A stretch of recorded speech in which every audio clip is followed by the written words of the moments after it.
भाई देख, electric flux क्या है? जितनी number of electric field lines किसी भी सरफेस पर नॉर्मली होंगी, उन number of electric field lines को आप इलेक्ट्रिक फ्लक्स कहोगे। Number of magnetic field lines normal to the surface said to be electric flux. यहां 4 हैं तो 4 बात कर रहा, ठीक है जी। इलेक्ट्रिक फ्लक्स को फाई से रिप्रेजेंट करना बिल्कुल सिंपल लैंग्वेज में पढ़ाऊंगा। That is equal to E dot D S लिखा दिखता है आपको किताब के अंदर। ये कैसा है वो देख लो जरा।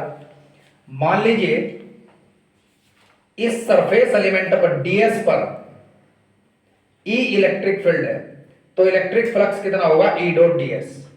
कितना होगा? E dot DS. हम इंटीग्रेट करके टोटल इलेक्ट्रिक फ्लक्स कैलकुलेट करते हैं।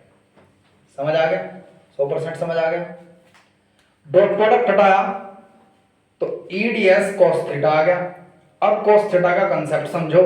अगर इलेक्ट्रिक फील्ड और डीएस सरफेस एलिमेंट दोनों सेम डायरेक्शन में है तो थीटा की वैल्यू 0 डिग्री होगी और कॉस 0 की वैल्यू +1।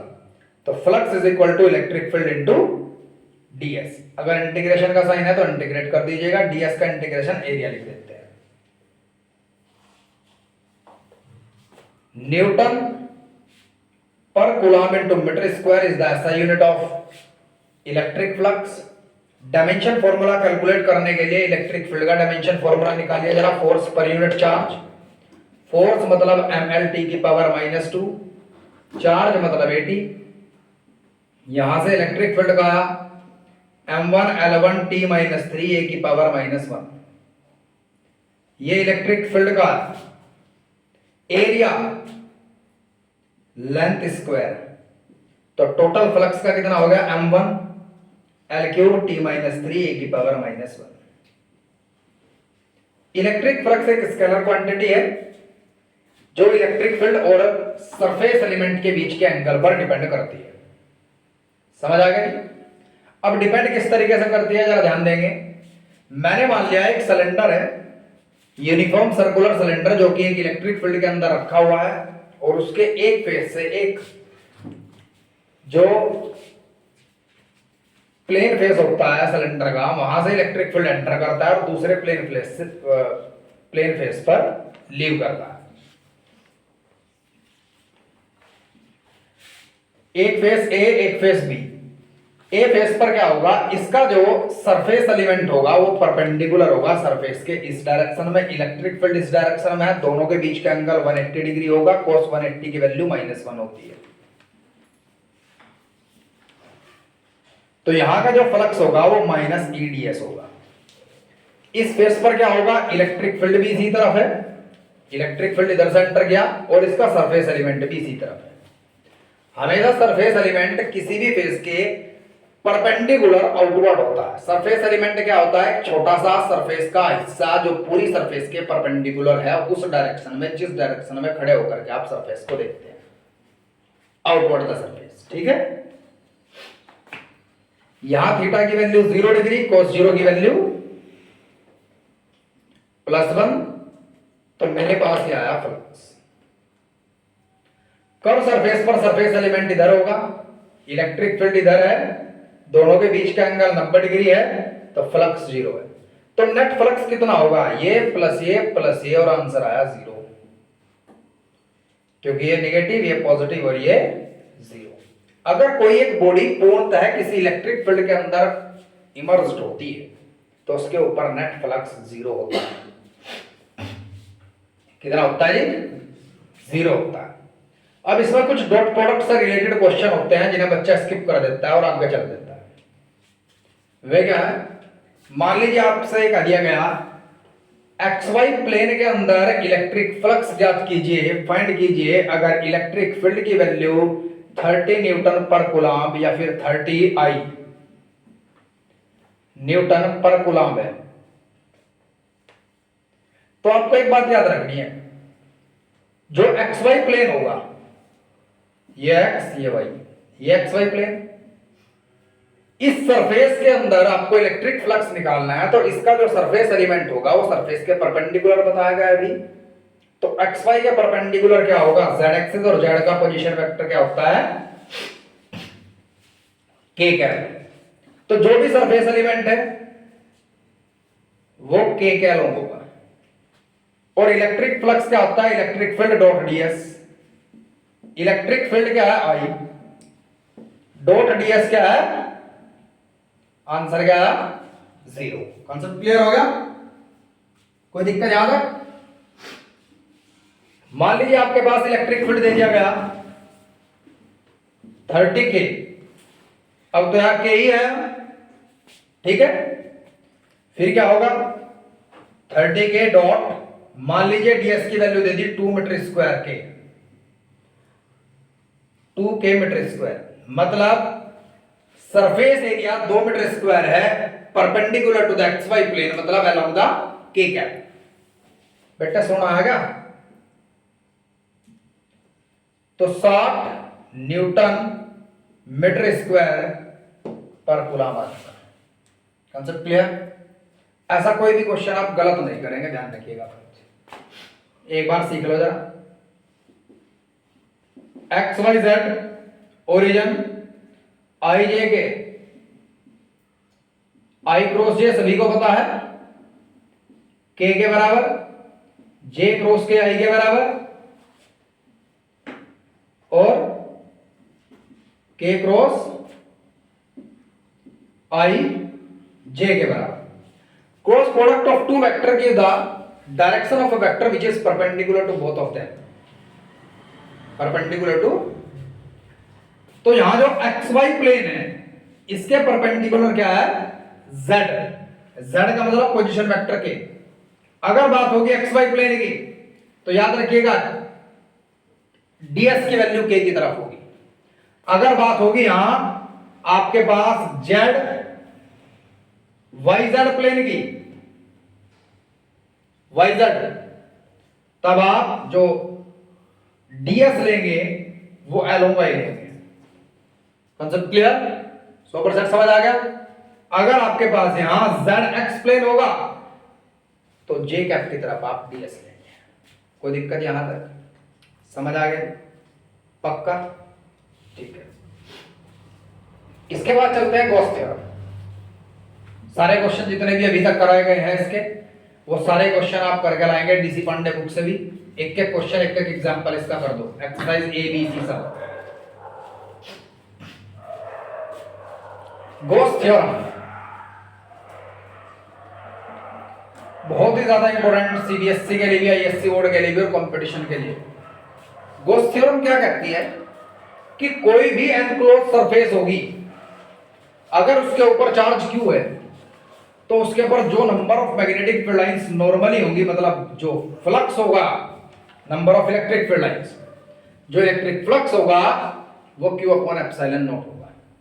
ऐसा एनक्लोज सरफेस के साथ होगा, गॉसियन सरफेस के साथ होगा।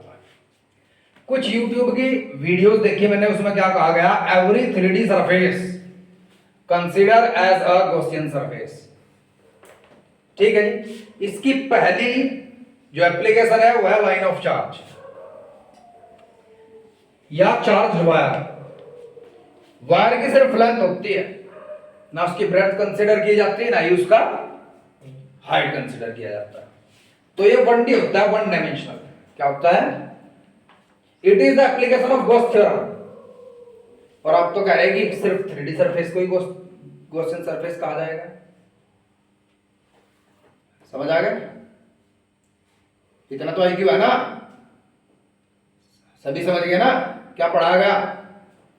तो इस बात से कोई भी ताल्लुकात नहीं है कि सरफेस 1D है या 2D है या 3D है, और हर 3D सरफेस भी गॉसियन सरफेस नहीं होती। ऐसा क्यों? Flux does not depend at surface area for the Gaussian surface only. For non Gaussian surface flux depend at surface area. ऐसा कैसे? एक कंडक्टिंग स्फेरिकल शेल लिया जिसके सेंटर पर चार्ज क्यू है, यहां से number of electric field lines निकली 4, तो फ्लक्स हुआ 4। मैंने इसका सरफेस एरिया बढ़ा दिया। सरफेस एरिया बढ़ने से फ्लक्स तो नहीं बढ़ा, that's why it is Gaussian surface. Gaussian surface. लेकिन मेरे पास एक स्फेरिकल शेल है और चार्ज यहां पर रखा है। इसकी number of electric field lines निकल रही है इसमें से बहुत सारी, पॉजिटिव चार्ज है कोई।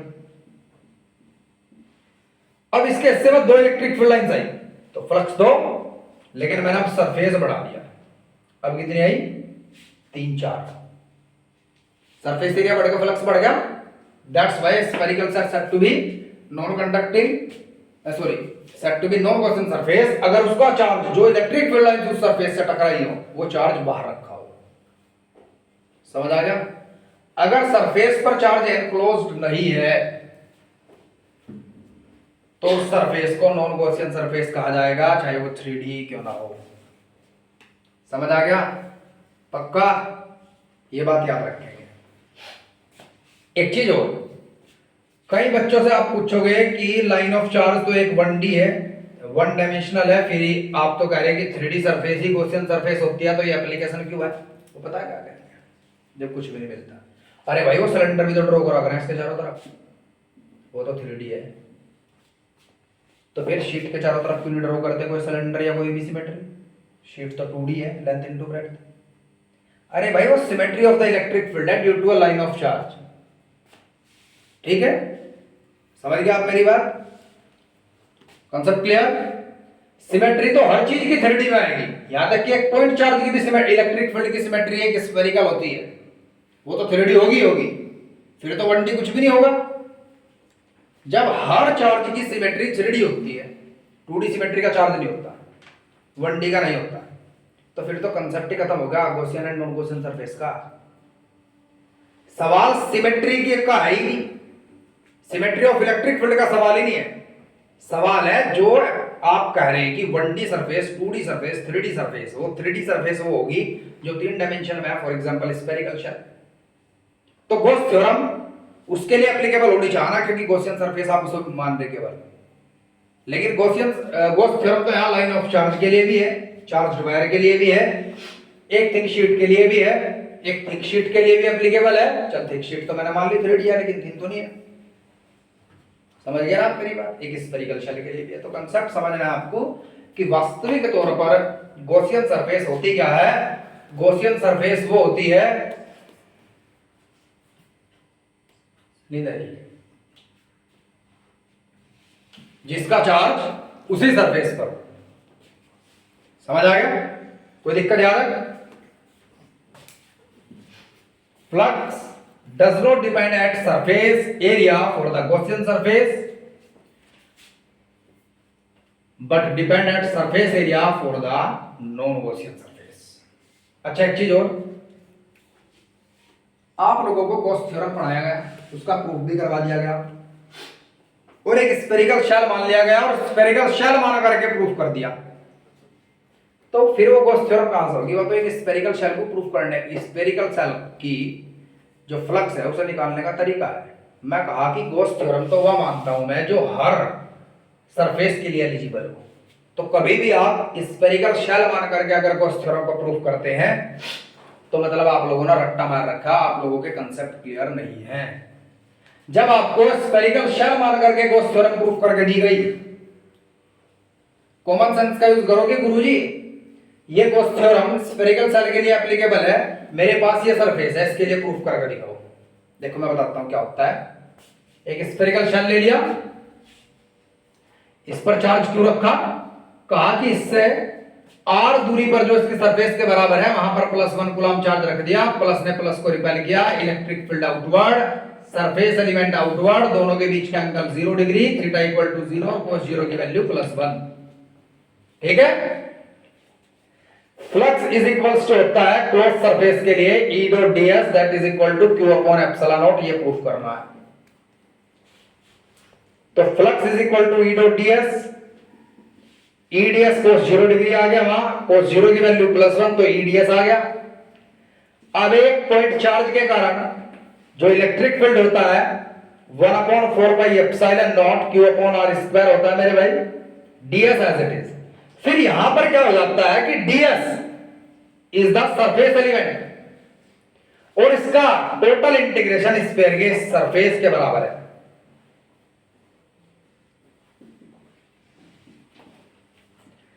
4 पाई आर स्क्वायर से 4 पाई आर स्क्वायर काट दिया जा, क्यू अपॉन एप्सिलॉन नॉट, और आप लोग भी तालियां बजा दो, मजा आ गया, 3 लाइनों में डेरिवेशन हो गया।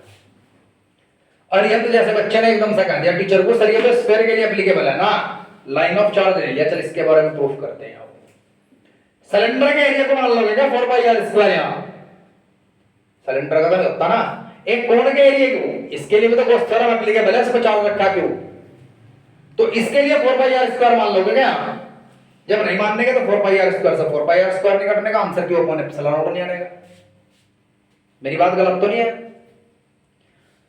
बीएससी सेकंड ईयर की बुक है, किरण पब्लिकेशन, असल सिंगल, रॉबर्ट बोलेस्टिक, 3 किताबों का नाम बता दिया मैंने। इस मेथड को साफ साफ गलत डिक्लेयर किया गया है, बुक्स में पढ़ लीजिएगा जाके।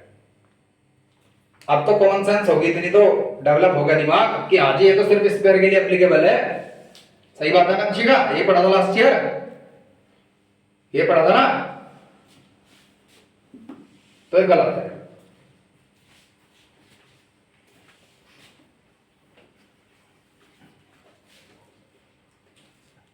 अब मैंने कोई भी इरेगुलर लेमिना कंसीडर कर लिया, कोई भी सरफेस कंसीडर कर ली,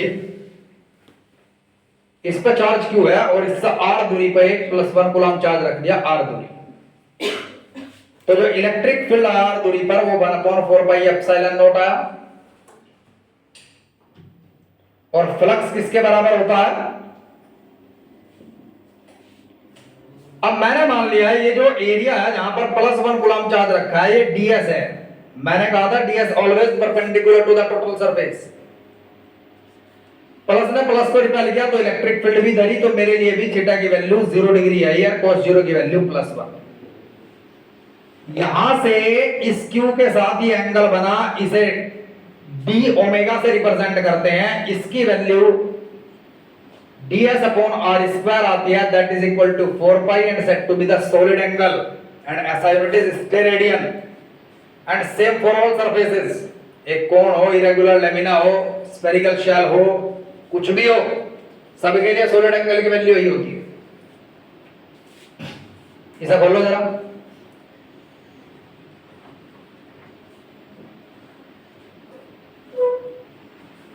E की वैल्यू रख दीजिएगा 1/4 pi epsilon not Q upon R square ds। अब भाई ds अपॉन R स्क्वायर को क्या कहां रखने के लिए मैंने सॉलिड एंगल,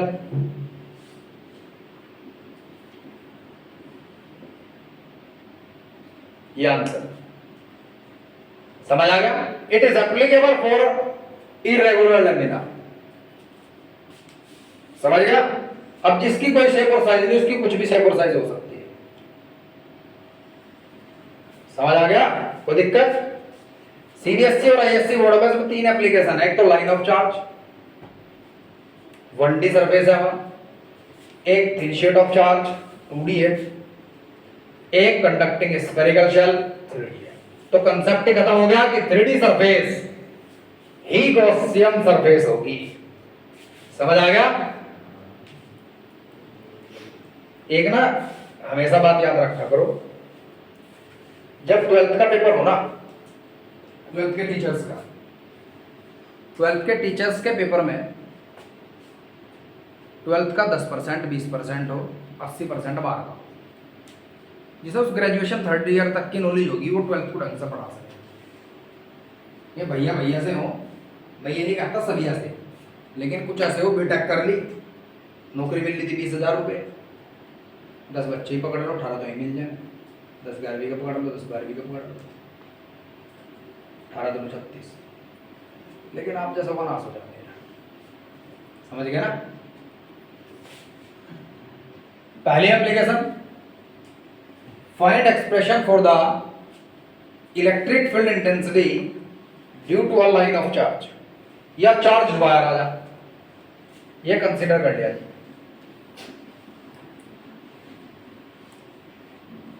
इसके चारों तरफ जो इलेक्ट्रिक फील्ड की सिमेट्री होगी वो सिलेंड्रिकली होगी, उस सिमेट्री को तो मैं भी कह रहा 3D है, आगे समझ। एक फेस P ले लिया, एक फेस Q ले लिया, एक ऐसा पॉइंट ले लीजिएगा जहां दोनों हिस्सों से बराबर दूरी हो, वो या तो यहाँ होगा कर्व सरफेस पर या यहाँ होगा, मैंने यहाँ कंसीडर कर लिया, यहाँ +1 कूलम चार्ज रख लिया। पहली एप्लीकेशन है find an expression for the electric field intensity bye a line of charge. तो भाई साहब ये सभी रिपेल करेगा, ये सभी रिपेल करेगा और बीच का ये सभी रिपेल करेगा, नेट इलेक्ट्रिक फील्ड ऊपर। और मैंने कहा था जिस सरफेस पर +1 कूलम चार्ज होगा वो ds भी परपेंडिकुलर होगा सरफेस के, तो यहां पर थीटा की वैल्यू 0 डिग्री आ गई।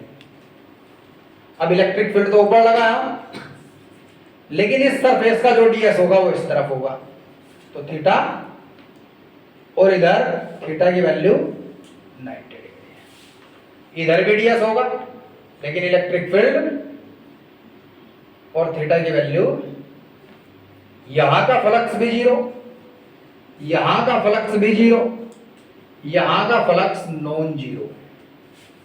नेट फ्लक्स होगा ये प्लस ये प्लस ये। वो ऊपर जो फ्लक्स हुआ कितना हुआ,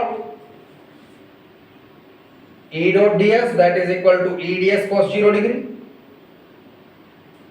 तो phi is equal to E ds आ गया। फ्रॉम गॉसेस थ्योरम phi की value q upon epsilon naught, put equation 1 equal to 2, तो E ds that is equals to q upon epsilon, तो E is equal to q upon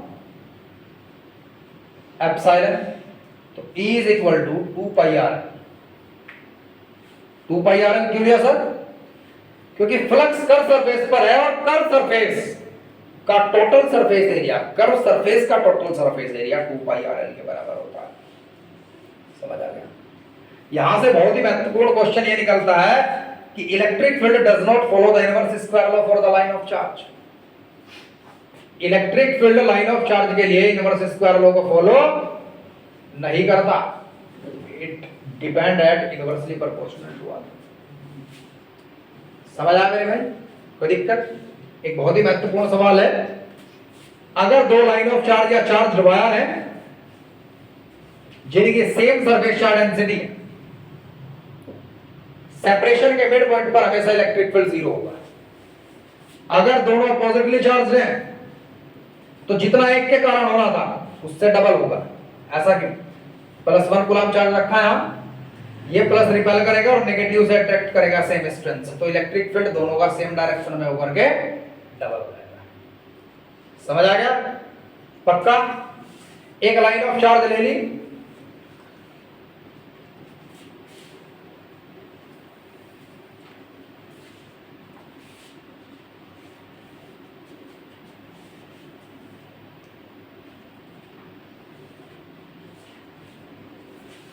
और इसके चारों तरफ एक इलेक्ट्रॉन या प्रोटॉन या कोई चार्ज पार्टिकल घूमता है जिसका चार्ज q है। कहा कि इसकी वेलोसिटी और इस रेडियस के बीच का रिलेशन ज्ञात कीजिए। एक लाइन ऑफ चार्ज के कारण इस p पॉइंट पर क्या इलेक्ट्रिक फील्ड डेवलप हुआ होगा, और इस चार्ज के ऊपर एक फोर्स लगा होगा इलेक्ट्रिक फोर्स QE, और दूसरा फोर्स सेंट्रीपिटल फोर्स। गलत तो नहीं है? ये वैल्यू हो गई q lambda upon 2 pi r। दोनों को बराबर रख दीजिएगा, r से r कैंसिल हो गया, तो velocity independent of r, velocity r पर डिपेंड नहीं करेगी। बहुत ही महत्वपूर्ण सवाल है। समझ आ गया? कोई दिक्कत यहां तक? आपको कोई दिक्कत? मान लीजिए एक लाइन ऑफ चार्ज है और एक लाइन ऑफ चार्ज है, इसकी लीनियर चार्ज डेंसिटी λ1 और इसकी λ2 है, दोनों पॉजिटिव है। आपसे कहा गया है यहां इस p पॉइंट पर कितना इलेक्ट्रिक फील्ड होगा, यहां पर कितना होगा, यहां पर कितना होगा। तो इस तरफ आप माइनस एक्स एक्सिस की तरफ आप इसका इलेक्ट्रिक फील्ड भी नेगेटिव में ले लीजिएगा, उसका भी नेगेटिव में ले लीजिएगा, दोनों का इलेक्ट्रिक फील्ड नेगेटिव में रखकर ऐड कर दीजिएगा। यहां पर दोनों का पॉजिटिव में रखकर ऐड कर दीजिएगा, और यहां पर तो 0 ही आएगा। अगर बराबर है तो 0, अगर बराबर नहीं है तो E1 minus E2। Concept clear? हर बच्चा सेटिस्फाई है? इसके बाद आ जाओ एक शीट के कारण। जब एक शीट होगी तो उसके कारण इलेक्ट्रिक फील्ड निकालना है। भाई एक शीट ली, जरूरी नहीं वो सिलेंडर डाल करके जो दिखाया जाता है वो सिलेंडर आपको करना है, ऐसा भी कुछ नहीं है। दिमाग लगा, शीट है एक, इसका मेनली सारा इलेक्ट्रिक फील्ड यहां होगा, यहां तो ना के बराबर होगा, तो यहां के कारण इलेक्ट्रिक फील्ड निकालना है कि मीनिंगलेस टॉपिक है। समझ गए? मैंने मान लिया एक शीट है, इसके ऊपर प्लस चार्ज है और इसकी surface charge density charge upon surface area sigma है। तो एक बार इलेक्ट्रिक फील्ड यहां निकाल लो, एक बार इलेक्ट्रिक फील्ड यहां निकाल लो, क्योंकि दोनों तरफ इलेक्ट्रिक फील्ड होगा जब ठीक है। सही बात है? यहां इलेक्ट्रिक फील्ड कितना होगा? ए डॉट डीएस। यहां कितना होगा? ए डॉट डीएस, क्योंकि चार्ज बराबर है दोनों सरफेस पर, दोनों तरफ इसी सरफेस पर। टोटल इलेक्ट्रिक फील्ड कितना, टोटल इलेक्ट्रिक फ्लक्स कितना हो जाएगा? ये इलेक्ट्रिक फ्लक्स, ये electric flux, total electric flux कितना हुआ? डॉट प्रोडक्ट हटाकर cos 0 डिग्री आ गया। इसकी वैल्यू Q अपॉन एप्सिलॉन रखनी है गॉस थ्योरम के अकॉर्डिंग।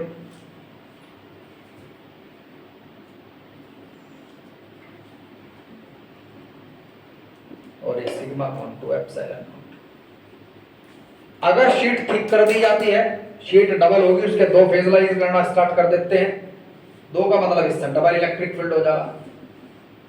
तो एक थिक शीट के कारण एक थिन शीट से डबल इलेक्ट्रिक फील्ड होता है। समझ आ गया? कोई दिक्कत? अगर मेरे पास दो थिन शीट है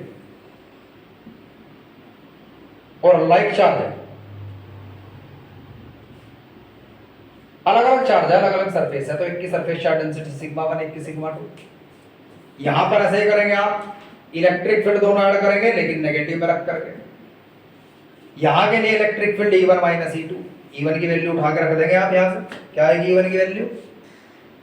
सिग्मा 1 अपॉन और E2 की सिग्मा 2 अपॉन 2 एप्सिलॉन नॉट।